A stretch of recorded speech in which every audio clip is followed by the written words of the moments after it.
Seorang ayah di Ciledug, Tangerang menyimpan jasad bayi yang baru dilahirkan di dalam freezer kulkas karena tak memiliki uang untuk pemakaman. Tolong dong Pak. Lagi-lagi, Aldi Taher membuat lagu dari isu yang sedang hits. Kali ini lagu soal polemik sang mantan istri, Dewi Persik, dengan ketua RT setempat.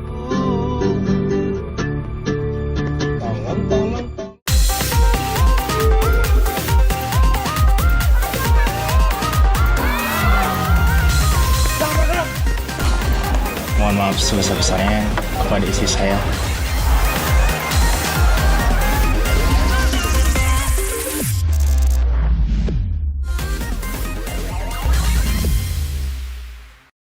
Tolong dong Pak RT saya. Aku minta tolong pindahin sapiku. Inilah lagu terbaru Aldi Taher yang menyoroti tentang polemik sang mantan istri Dewi Persik dengan ketua RT. DP dan Pak RT sempat terlibat cekcok usai berselisih paham soal hewan kurban. Ada yang marah-marah. Di tengah ramainya perselisihan itu, Aldi Taher tiba-tiba muncul membela Dewi Persik dengan lagunya. Kan cuma minta tolong pindahin sapi doang. Kagak minta tolong pindahin Monas. Bukan Aldi Taher namanya kalau tak pintar bikin sensasi dan mencuri perhatian publik.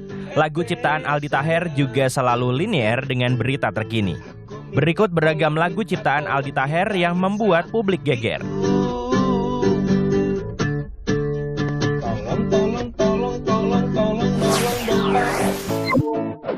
Nisa Sabian, I love you so much. Lagu untuk Nisa Sabian ini juga sempat menggegerkan publik. Lagu ini rilis bersamaan dengan berita yang sempat menerpa penyanyi religi itu. Ketika itu Nisa Sabian memang sedang menjadi bahan perbincangan publik lantaran isu skandal perselingkuhannya dengan Ayu Sabian. Jangan sedih, oh Nisa Sabian. Lesti sayang Rizky Bilar. Rizky Bilar sayang Lesti.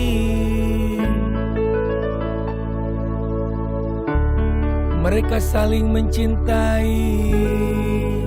Ketika rumah tangga Lesti Kejora dan Rizky Bilar tengah terguncang dengan kasus dugaan KDRT, Aldi Taher juga tiba-tiba muncul dengan lagu berjudul Lesti Sayang Rizky Bilar.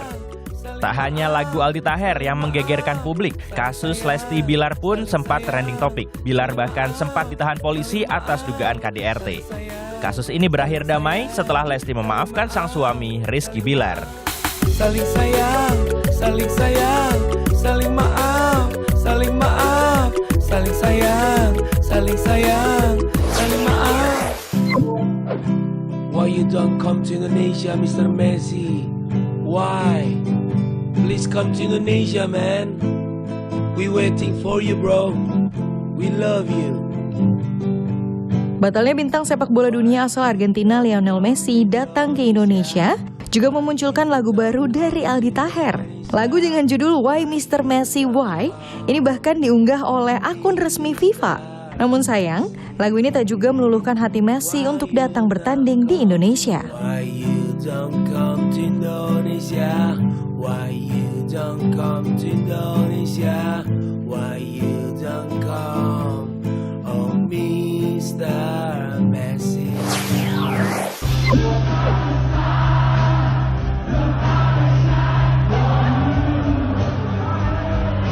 Dengan gaya dan suaranya yang khas, nyanyian Aldi Taher ini kembali trending topik. Konser tribut bagi Coldplay bahkan sukses digelar Aldi Taher. Selama konser, Aldi Taher menyanyikan beberapa lagu hits Coldplay.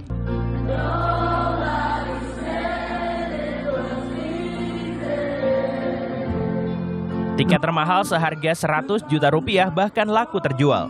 Sejumlah publik figur juga hadir untuk menyaksikan konsernya. Keuntungan dari konser 4Play Tribute Concert to Coldplay ini lalu disumbangkan untuk Yayasan Kanker Anak Indonesia.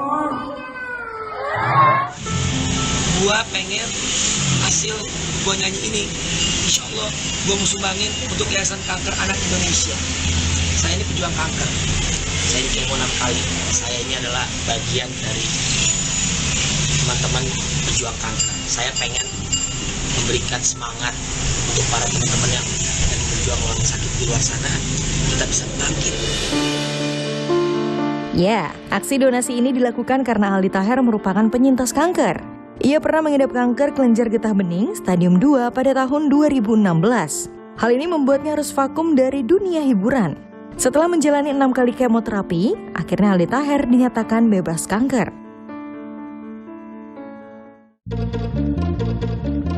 Aku cari wanita.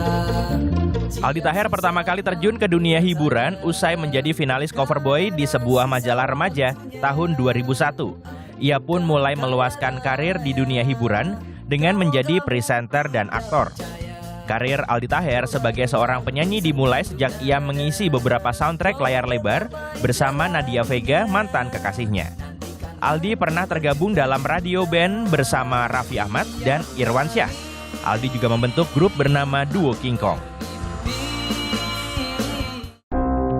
Tak hanya karirnya yang jatuh bangun, kehidupan percintaan Aldi Taher juga tak berjalan mulus.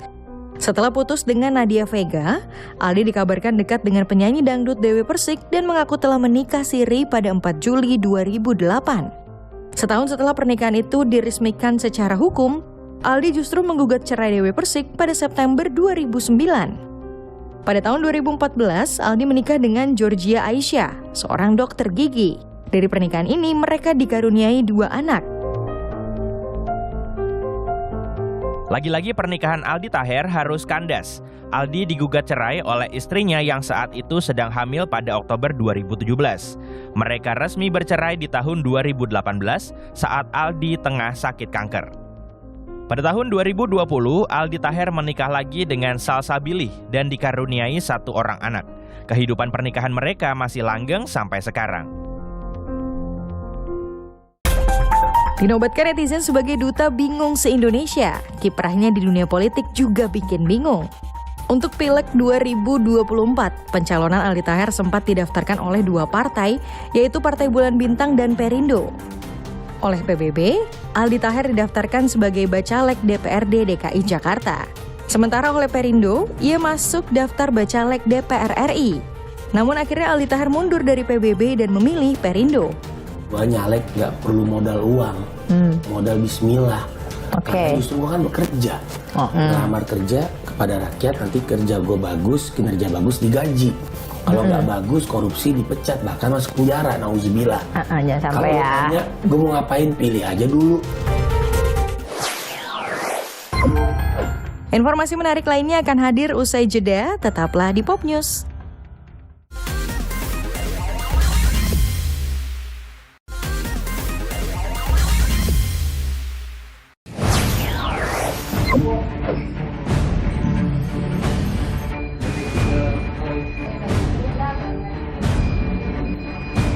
Di papa-papa gitu tuh saya tanya, itu kenapa? Katanya sakit, dia bilang gitu. Ya udah langsung dibawa sama kita. Warga Ciledug, Banten digegerkan dengan temuan kasus bayi di dalam freezer. Seorang ayah nekat memasukkan jenazah bayinya ke dalam freezer atau lemari pendingin karena belum memiliki biaya pemakaman. Jenazah bayi disimpan oleh ayahnya selama 2 hari di lemari pendingin di rumah kontrakannya. Bayi tersebut meninggal dalam kandungan saat berusia 8 bulan. Ibu bayi bahkan masih menjalani perawatan di rumah sakit di Tangerang. Jenazah bayinya akhirnya dapat dimakamkan setelah mendapat bantuan dari kecamatan setempat. Warga mengaku tak tahu jika penghuni rumah kontrakan sedang hamil. Salah satu tetangga menyebut orang tua bayi jarang bergaul dan cenderung tertutup. Setahu saya sih nggak tahu juga deh mas. Kalau masalah dia nggak punya ekonominya gitu kan, terus nggak punya uang, saya nggak tahu sih kalau itu. Soalnya dia tutup banget sih, ketutup banget. Polisi masih mendalami kasus ini. Ayah bayi akhirnya diperiksa sebagai saksi. Polisi juga mendalami motif lain dari pelaku. Selain itu, polisi masih menunggu kondisi ibu bayi untuk dimintai keterangan. Untuk status S sendiri saat ini masih berstatus sebagai saksi. Kemudian kami juga masih menunggu kondisi dari AA yang saat ini sedang kritis.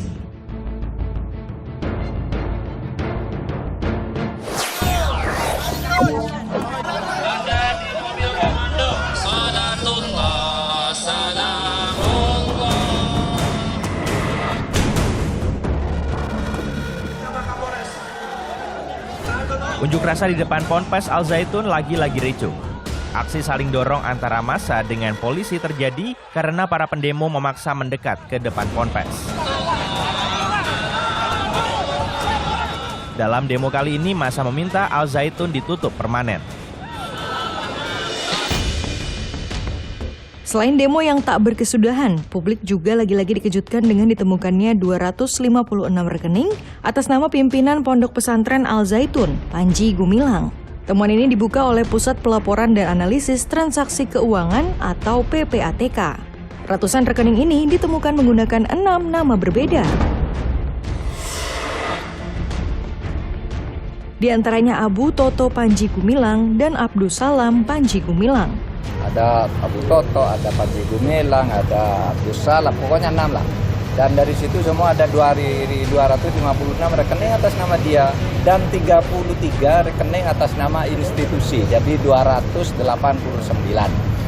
Ini sekarang sedang dianalisis dari sudut PPATK, apakah ada pencucian uang atau tidak. PPATK juga menemukan 33 rekening menggunakan nama institusi yang terafiliasi dengan Panji Gumilang. Jadi total rekening mencurigakan yang ditemukan PPATK sebanyak 289 rekening. Panji Gumilang diperiksa sebagai saksi kasus dugaan penistaan agama di gedung Bareskrim Polri pada 3 Juli lalu. Panji diperiksa penyidik selama lebih dari 8 jam. Usai diperiksa, Panji mengaku dicecar 30 pertanyaan oleh penyidik. Panji juga menanggapi soal kemungkinan dirinya ditetapkan sebagai tersangka dalam kasus dugaan penistaan agama. Panji menyebut penyidik belum menyinggung soal status tersangka. Kalau terbukti penistaan agama, terus siap tetapkan jadi tersangka nggak, Pak? Belum sampai ke sana. Tapi siap nggak, Pak? Siap nggak, Pak? Jangan ngomong siap tidak siap. Urusannya belum selesai.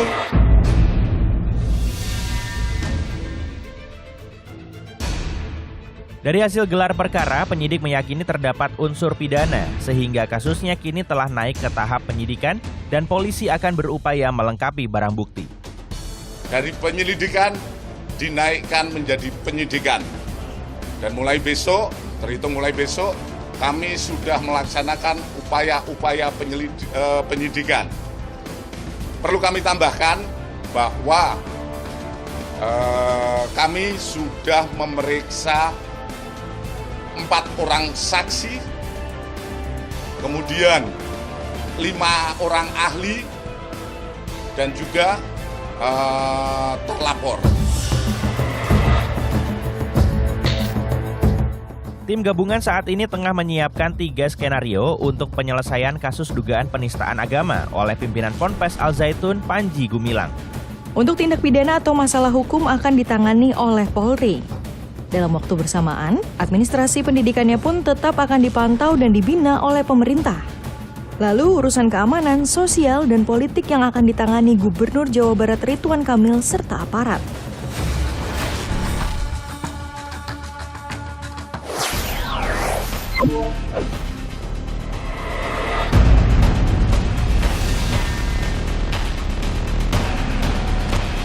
Masih ingat kasus ini? Kasus pelemparan kotoran manusia ke rumah tetangga di Sidoarjo, Jawa Timur, rupanya belum tuntas.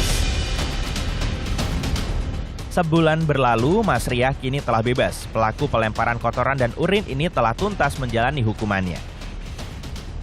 Namun masalah baru rupanya siap mendatangi Mas Riah.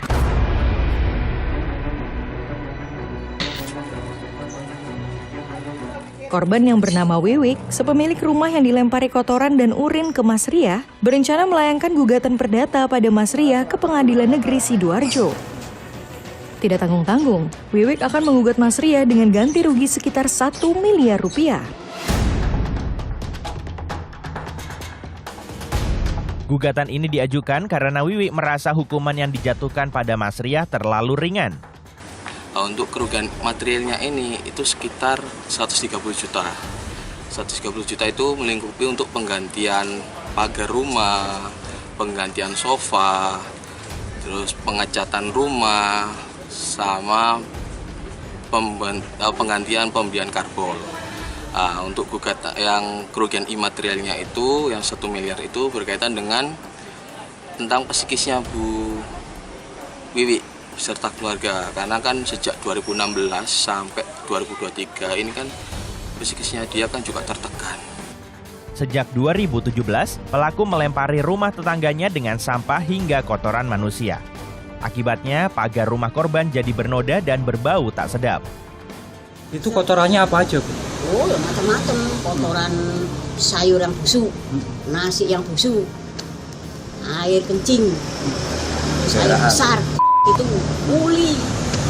Apa yang bekasnya mau sudah beli nasi, pada sendoknya sembarang kaos buang.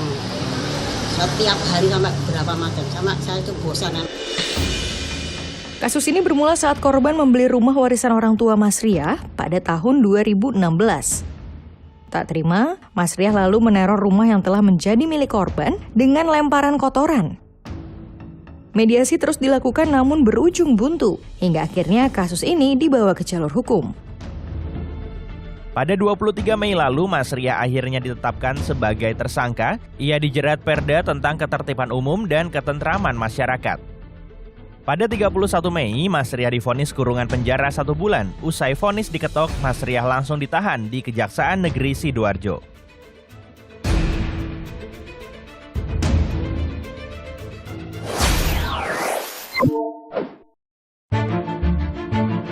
Informasi menarik lainnya akan hadir usai jeda, tetaplah di Pop News.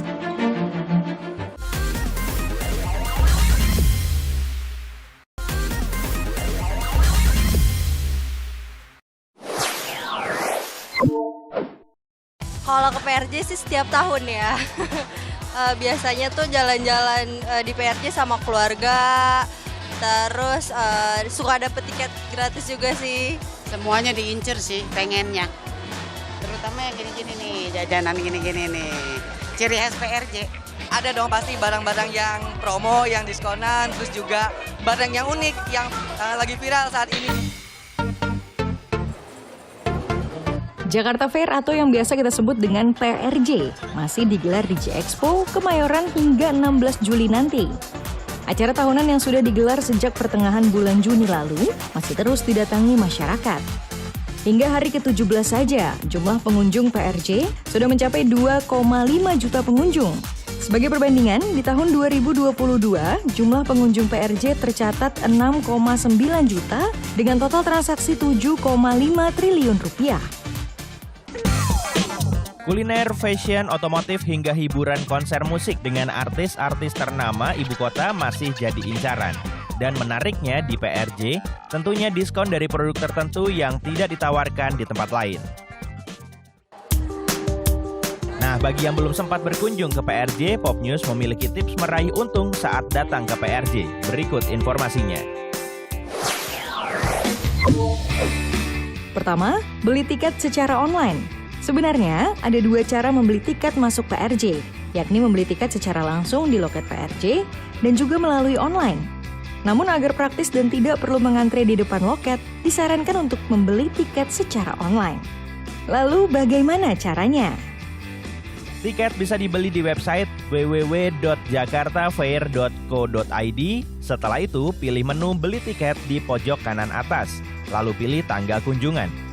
Setelah itu, pilih jenis kategori dan jumlah tiket, kemudian klik pesan sekarang.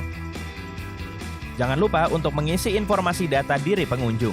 Kemudian lakukan pembayaran sesuai metode pembayaran yang dipilih. Jika transaksi berhasil, maka elektronik tiket akan dikirim ke email yang telah didaftarkan. Nah, jika sudah beli tiket secara online, tinggal menunjukkan barcode dan sudah bisa masuk ke area PRJ. Kedua, disarankan datang di hari Senin. Harga tiket hari Senin hingga Minggu berbeda-beda. Harga tiket masuk ke PRJ hari Senin paling murah, cukup Rp30.000 saja. Selasa hingga Kamis, harga tiket menjadi Rp40.000. Sementara untuk hari Jumat hingga Minggu, harga lebih mahal, yakni Rp50.000. Diskon khusus di hari Senin menjadi siasat pengelola untuk mengurangi kepadatan pengunjung di hari weekend.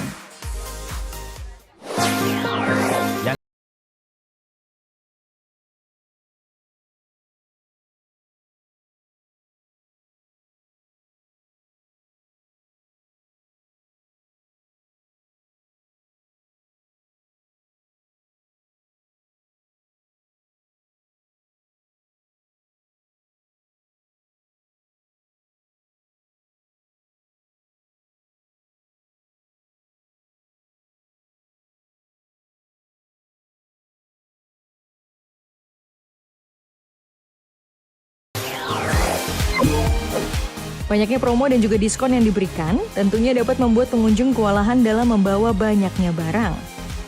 Maka dari itu, sebaiknya bawalah kantong belanja berukuran cukup besar. Akan lebih memudahkan jika tas besar dilengkapi dengan roda, sehingga tidak akan ada kerepotan dan tidak menjadi berat saat membawa banyak belanjaan. Jika tiket PRJ 2023 sudah di tangan, pengunjung bisa mengambil selebaran yang berisi potongan-potongan voucher untuk ditukarkan di tenan-tenan tertentu. Kamu bisa memanfaatkan voucher-voucher yang ada untuk mendapatkan makanan dan minuman gratis. Caranya mudah, cukup tunjukkan voucher tersebut ke petugas. Udah, tadi udah nuker ya? Tadi udah sih. Udah. Sama apa sih tadi, sosis. Nah, cuma di dalam tas nih. Beberapa tenan di PRJ tahun ini menawarkan diskon besar dan promo menarik dalam periode tertentu, alias flash sale.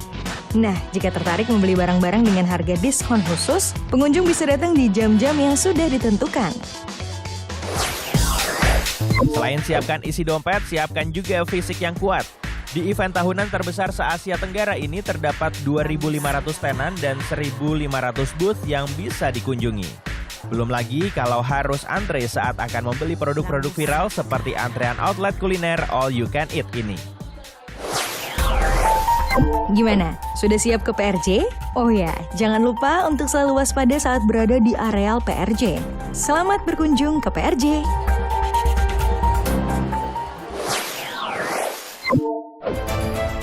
Informasi ini mengakhiri Pop News edisi hari ini. Jangan lupa tetap saksikan Pop News hari Sabtu dan Minggu pukul 9:30 waktu Indonesia Barat. Tentunya hanya di Kompas TV. Terima kasih dan sampai jumpa.